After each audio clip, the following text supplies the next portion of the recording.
চাঁপাইনবাবগঞ্জে আন্তর্জাতিক আদিবাসী দিবস উদযাপন করা হয়েছে। বিস্তারিত থাকছে শাহরিয়া শাহাদাতের প্রতিবেদনে।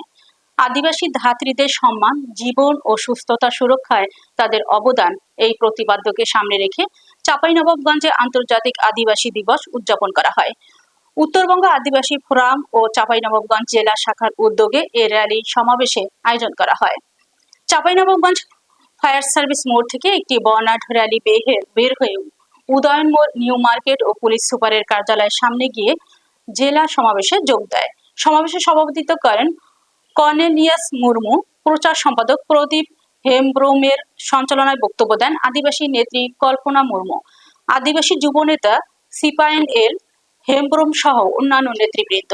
বক্তারা আদিবাসী জনগোষ্ঠীর অধিকার, জীবনমানের উন্নয়ন এবং তাদের ঐতিহ্য ও সংস্কৃতি সংরক্ষণে কার্যকর পদক্ষেপ নেওয়ার আহ্বান জানান। এখনো আদিবাসীরা শুধু বিভিন্ন সময় নির্যাতন, নিপীড়ন এবং বৈষম্যের শিকার হয়ে আসছে।